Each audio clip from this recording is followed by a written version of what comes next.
Welcome back to the program. It is time for a conversation right now. I did say at the beginning of the program that I'm being joined by Governor Peter Obi, the former governor of Anambra State and the PDP vice presidential candidate. Welcome, sir. Welcome, Nancy. Thank and you, thank sir. you for inviting me. You're welcome. Just before I come to you, we're getting breaking news. September inflation rate is coming in at 11.24%. That's an uptick from 11.02% in August. What I mean is that headline inflation has, increased a bit from 11.02% in August to 11.24% in September. That's according to the National Bureau of Statistics. 3 consecutive months, isn't it? Is it of decline, really? Anyway, we'll take a look at that. All right, Governor, welcome to the program. And thanks for joining me That's today. Mr. Peter. Mr. Peter Obi. Yeah, that's... Okay, welcome to the program, sir. Let's start with the topical issue now, which is the budget. Last week, the president went before the National Assembly to present a 10.03 trillion naira budget. Throughout last week, I also looked at the budget. In fact, before the president went, I analyzed with my guest and all of that. Throughout last week, we did that. But let me have your views on the 2020 budget proposal. Nancy, I did mention my views at a program yesterday, and I believe most people have heard my views on that. I didn't hear your views. I didn't watch the program, and perhaps I also have my views. Well, for me, while there's so many debates from different angles about the budget itself, but for me, I will start by saying that we're not actually looking at the quantum of the budget, comparing it to our population. Our budget, as it is, even the one we are celebrating now, which I can tell you have lots of problems, the budget size is too low for the size of the country and cannot even pull out the number of people who've promised to pull out of poverty. And this is very simple. We have a country of 200 million. Let me go back to our budget last year and this year, 2018, because 2019, we're not sure of until year ends, we'll say this is the actual budget. But 2018, it was equivalent of $22 billion. Nancy, since you didn't listen to me yesterday, let me compare this with other countries that we're supposed to be competing, or we're supposed to be in the same bracket. We have the BRICS nations, which is Brazil, Russia, India, China, and South Africa. And then we have the Mint nations, which is Mexico, Indonesia, Nigeria, and Turkey. Brazil is a country of 210 million with a GDP of $2.05 trillion. Their budget for 2018 was $800 billion. That's about 40% of their GDP. And if you share it per head, you see it's almost about $4,000 something. About $4,000. Russia is a country of 145 million people with a GDP of $1.575 trillion. Their budget last year is $300 billion. That's, if you share it again, you will see it's about 20% of their GDP. And if you share it per head, you can see that it comes almost about over $2,000 per head. India, a country of 1.3 billion, GDP of $2.68 trillion. Their budget last is $780 billion. Again, it's more than 20% of their GDP. And if you share it per head, it's almost about 600, which is the lowest among them. Then you go to China. China, with a 1.4 billion in population, with a GDP of about 12 trillion, their budget is 3.8 trillion, which is about, again, over 20% of their GDP.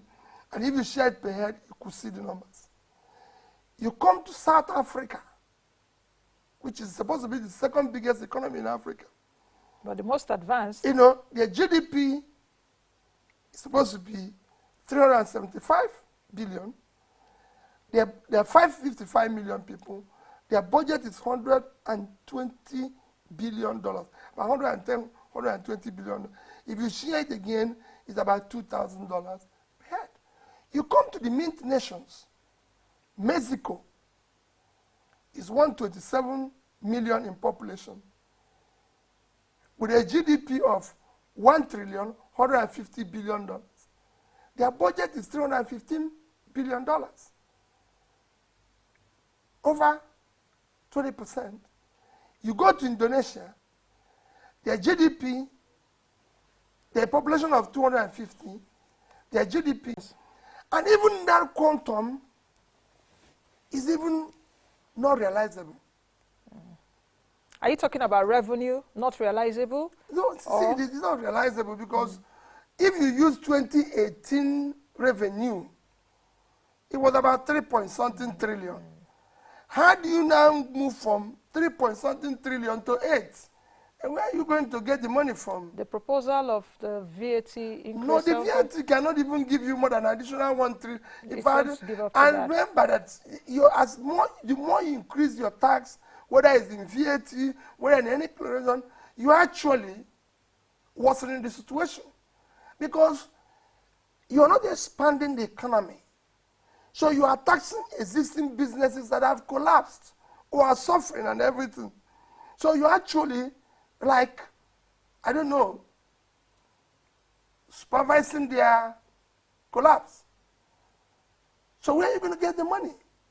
You need to look at what are other people doing and everything.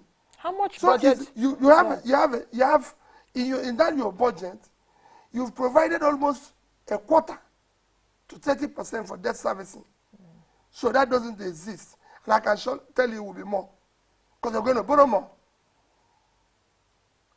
If you look at the entirety of the budget, the money you say that work for Nigerians are just, so there's issues.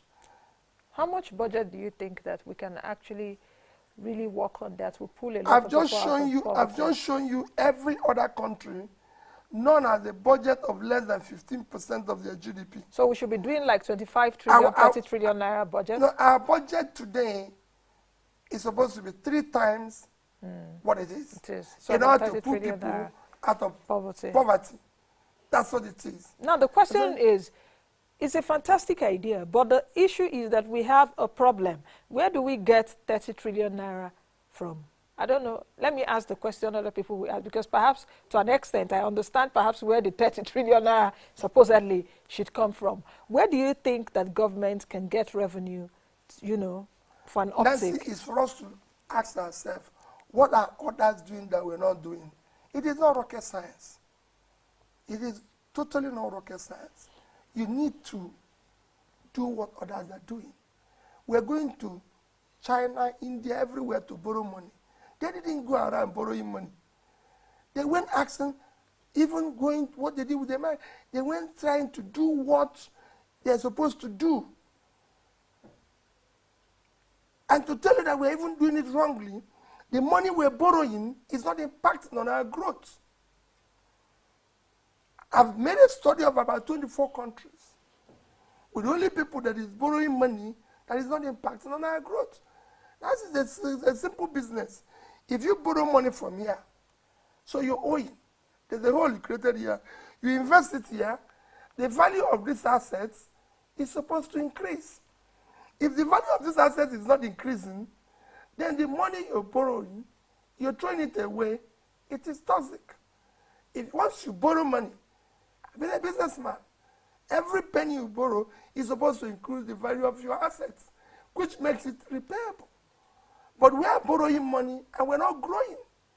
I did it yesterday, since you said you didn't listen, where I compared Leave these 9 nations.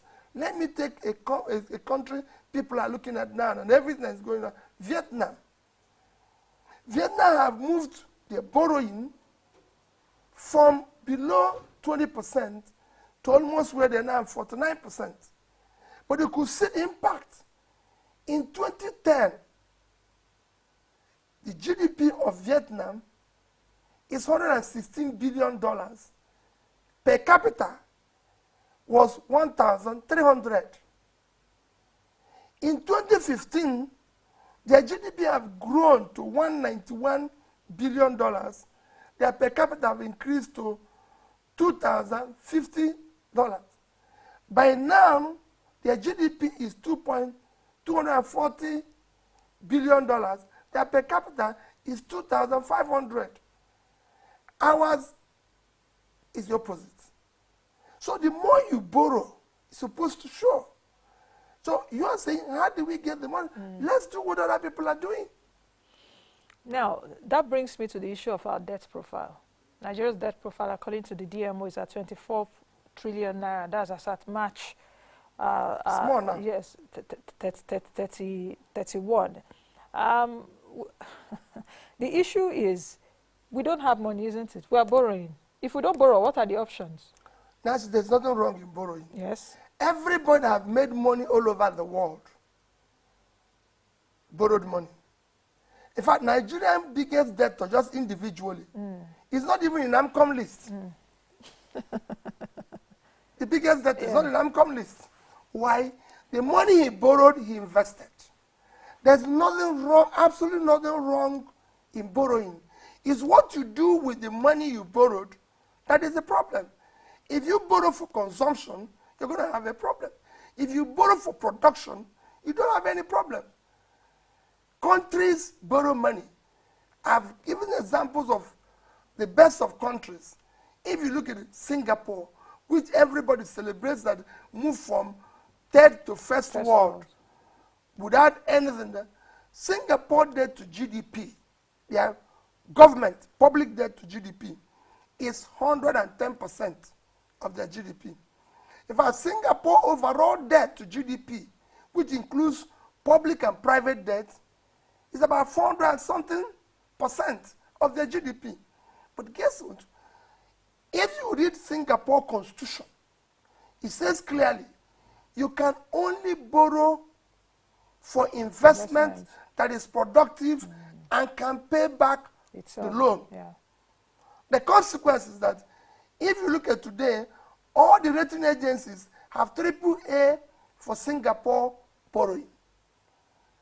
There are banks, which is where they borrowed all the private sector debts, are growing and are doing very well. Consequently, their per capita is now $64,000.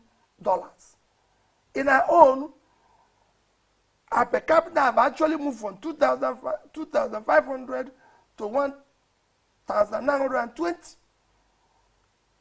If you even go to Japan, that has the biggest 200-something% to GDP debt, it is not a problem. But our own debt to GDP ratio size around is still less than 40%. We don't have a problem with our peers. I think it's about 19 to 20% debt to GDP, but that is not the issue. The issue is even the one you borrowed. What did you use it for? The issue, I think, should be, is it debt to revenue or debt to, yes, debt to revenue? Not just debt to revenue. If you're borrowing and investing, your revenue continues to go up. Your assets continues to go up.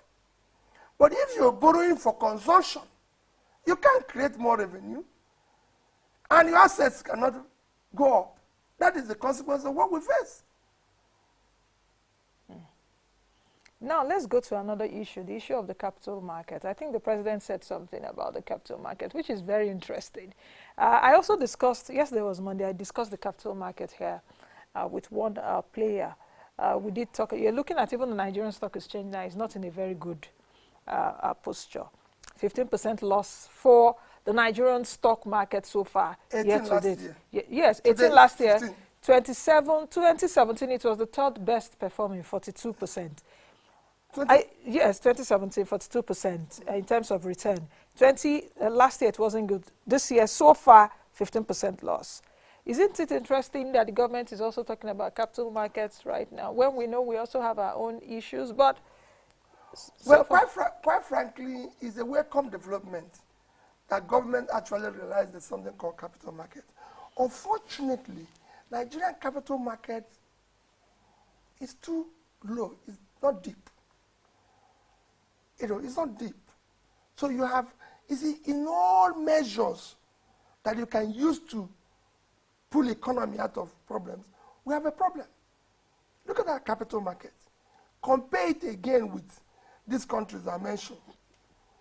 Brazil, the capital market is $1 trillion.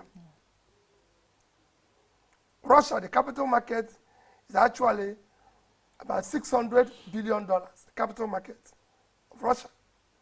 India is $2 trillion, $65 billion. China is $6 trillion. South Africa is $960 billion. Mexico is $486 billion. Indonesia is $438. Then you come to Turkey, it's about 200 and something. And that was in 31. What do we do to it doesn't make sense. Now, what do we do to deepen it? Because can you even deepen a capital market if the larger environment isn't working optimally? What I mean is that you need businesses to be listed on the capital market. Not just businesses. Not businesses to be listed. Yes. All your borrowing, what you're doing now are things, even your infrastructure development are things you would have, if you're going to borrow to do, are things you would have subjected to borrowing those resources through your capital market. One, it will help for the rigorous evaluation of those investments. Yeah. Because those who are going to put their money in capital market as it is. It's not a place you get free money. It's a place people have come to invest their money and they expect returns. So they're going to invest it in anything, and that's it. So there's so many things, and because our economy is not private sector led, we speak this in the conferences every day. It is a lie. It doesn't happen. It's not. I'm not saying today. It's not today. Our Nigerian economy is still in a place where you can say is imprisoned by the government or the system. It is not working. That is why you have, in a developing country like Nigeria, you have government have more debts. Public debt is higher than private sector debts. It's not happening anywhere. In China, debt to GDP is 51%. But the private sector debt to GDP is almost 160%. I just showed you Singapore, debt to GDP is 110%, but private sector debt is almost 290%. And you can go on and on, because you now need to support the private sector. They are the things. So today, our debt should have been, if it was a system that is working, our debt to GDP, private sector, would have been at least, call it 100% of our GDP. And then you have the public sector, maybe at an average of 40%, and that one the public sector is creating must be something you, Nancy, here, can tell people, we borrowed money to do this, we borrowed money to do this, we borrowed money to do this. I can tell you what most countries have borrowed money to do. I don't even know what they borrowed it to do here. Let's talk about let me just ask you this question. You know, you've spoken at different fora, different platforms and all of that. And perhaps after speaking, I see sometimes on social media, why a lot of people will say, oh, Governor Peter Obi seems to be painting a gloom picture all the time. No, about the economy. I'm just coming to my question. With all those things around the economy, do you think that there are bright spots even with us as a nation, regarding the economy? Completely. Okay, so where are those bright spots? You need to invest in the right thing. If you go to every economy, it is driven by micro, small, medium enterprises. Clearly, they are the biggest driver of every economy. And we're so lucky that we have youth. All these young ones we are calling thieves, this, that, this. No, we need to invest in them. Look at it. Before I come to this, let me give you instances of all these things. The greatest or the biggest power, or where we have the fastest growth within this decade, is China. Nancy, China MSME constitute about over 95% of the enterprises in China. They contribute over 60% of their GDP, over 60% of export product. They contribute nearly 80% of the employment. 800 million people are employed in China, 4 times Nigerian population. And they provide over 600 million of these jobs. In fact, in the urban place, it's even more. It is MSMEs. Even in the revenue, you hear every day people say revenue to GDP. Chinese budget of 3.8 trillion is 80% financed by taxes, which is about 3 trillion. And MSME contribute over 50% of this, which is about 1.3 trillion. If you go to Indonesia, it's 97% of the company. If you go to Vietnam, it is 96% of the company. So there's things you need to invest in. The things we need to do, and it's not a record science. People have done it in different areas and everything. And then allow your economy to be private sector led, where even Nigerian financial institutions and everybody are properly supervised and encouraged to look for resources all over the world. The world is awash with capital, looking for where to invest. Create the enabling environment that will attract this. Nigeria's greatest assets today is the human being here. Invest in human capital. Invest in it. We have not invested in it. If you look at the ratio of our human capital development, go and look at this thing. We are at the bottom. That's where you need to put your money. The more you invest money in it, the better. The more you invest money in education alone, Nancy, the better your economy. Then we have a situation where 10 years, all our entire spending in education as the federal government is 4.4 trillion, $14.4 billion, where South Africa is spending 17 billion in a year. Indonesia, we're supposed to be competing. This year, their education budget is almost 40 billion. No, it's, with all this that we've talked about, but I also believe, even looking at the structure of the economy and perhaps not just even the central, the state, and you're a former state governor, we look at perhaps the fiscal sustainability of the states. And a lot of people will judge you as, okay, you were one of the best governors Nigeria ever had, or perhaps Anambra State, because of a lot of things you did. How do you think that the dynamics of fiscal sustainability can change, especially at the state level, and not just even the central? Because I also believe that there are a lot of things the governors should be doing. If you take a look at, I think, is it the south? No, the southwest, yes. You take a look at Ogun. Ogun has a lot of birds now, is churning out poultry and all of that. Who says that Ogun cannot even give value addition in terms of even exporting, which I think they do a few of it. Oshu State, cocoa in Ondo and all of that. You also have the southeast, you have the south and all of that. How can the fiscal sustainability of the states be managed more than it is right now?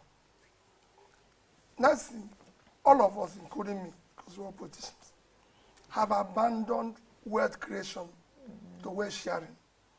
The only thing you hear is the ratio Come to share. Come to Abuja and the share ratio money. how to share what is there. Nancy, the countries that I've mentioned to you, some of them don't have what to share. I use Vietnam again because it's the rising star now. Their GDP is 49% financed by services, 32% financed, 33% financed by manufacturing, and of course 17% agriculture. You can go on and on. I can show you other nations. The subnationals can do a lot. They can do things. In fact, let me tell you one of the best statements I've had recently from a subnational state. The statement by Governor of Delta State, Okowa, who says, and this is on issue of debt, I inherited a large amount of debt. I've structured it how I can keep reducing it. The new ones I'm going to borrow, I'm going to put it in an infrastructure which everybody will see. And I'm also planning to ensure that by the time I leave office, they are paid. So that we do not continue to create problems for incoming government. It was a wonderful statement that should be emulated. In the subnational, you can do a lot. And that brings me to the issue of restructure. When we talk about China, talk about all these countries I'm talking, then we actually turn around from subnational. Because at times, the national becomes too big, that they don't. But if you have a situation where people are working and creating their own, it will be totally different. With today, we have issue of, which everybody shouts everywhere, from top to bottom, is we don't have enough revenue. Our problem is the revenue. Now, the problem of people in my village is capital. They know what to do. The only thing they don't have is capital. The capital. And now the government has descended to that, where they say, no, we don't have that problem. The problem we have is not revenue. It is that it's a problem of cost. The cost of governance is too high. If you have a revenue problem, it's because your cost is too high. Even for private business. Because the business should be able to generate enough revenue to manage its cost. And they are not talking about issue of increasing tax, increasing this, increasing that. Now see, before you go into that, you should look at yourself first and know the things you need to cut. You cannot continue, now see, you come to borrow money from me, you're wearing a gold watch, you're still wearing designer things, living the same life, flying in first class and everything, and you are doing this. What you're doing is that you actually clean businesses in order to sustain your lifestyle. You should look at yourself first and say, well, maybe, listen, it is time to stop this type of life, this type of ceremony, this type of this, and live like this. It's time to do this, it's time to do this. It's time to look at the overall structure. I've used Nebraska every day to give people an example. Nebraska is the only state in America that has unicameral legislation. If you look at Nebraska, they have 49 legislators being paid $12,000. Now, most of them are on part-time. That's approximately $600,000. 183 million naira. Nebraska budget last year is $12 billion. With 305 is 3 trillion 660 billion naira. If you divide it into three, it comes about 1 trillion 222 billion naira. That is bigger than the entire actual expenditure budget of the entire Southeast and Northeast put together. Those 11 states have almost 300 legislators, which I can tell you, each of those states spend about 1.5 billion about that to keep their house. Multiplied by 11, you have what? 16.5 billion for a business that America, with a GDP of 18 trillion, per capita of 49,000, is doing with 183. So there's things we have to look at. So does it mean that politicians are Nigeria's problem? No, not Nigeria. Everybody, all of us are the problem. Because we have not decided to do, let me give you, we waste time in things that we shouldn't waste time. And you know that. Today is either we're watching one film or we're telling one story that should be designed to Nollywood people and everything, you know.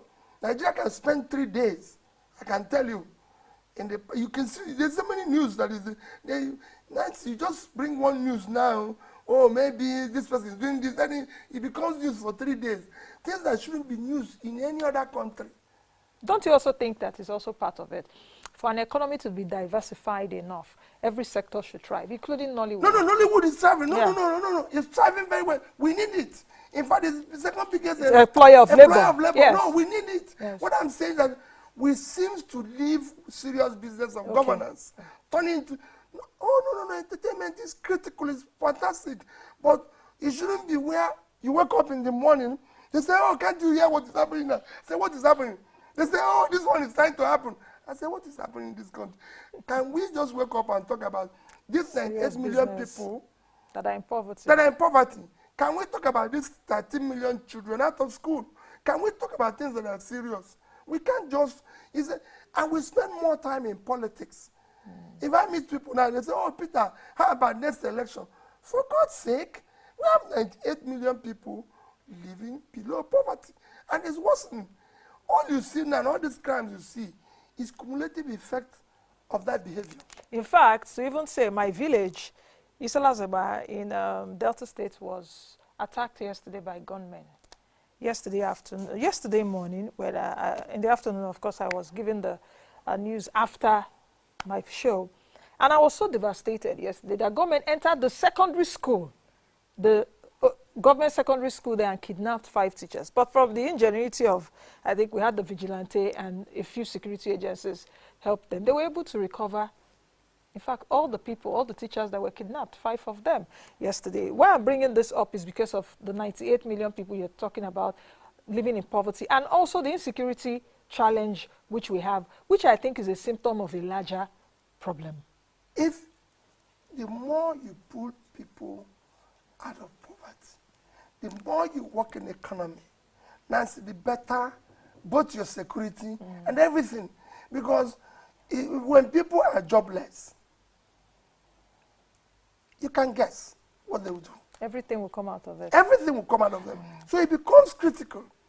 And you already have the pool. All you need is to support them. People will tell you, we are supporting MSMEs, we are supporting this. It is not. What you're doing is just far minimal. If you look at the entire Nigerian loan book, it's about 15.5 trillion naira. You're talking from the banks? From the banks. Yes. Which is supposed to support from the banks. About 4,000 companies, just 4,000, control a total of 13.5 trillion. The consequence is that,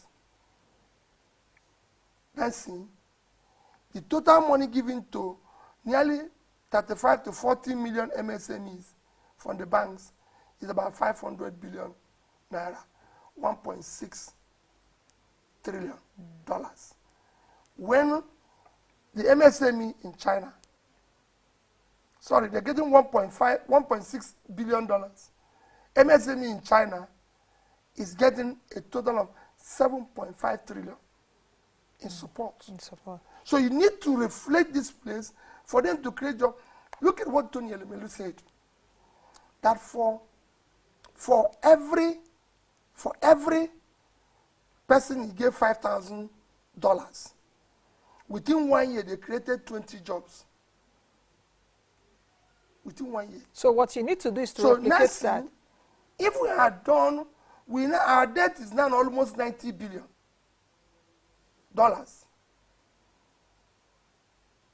That's if we had taken just a third of that,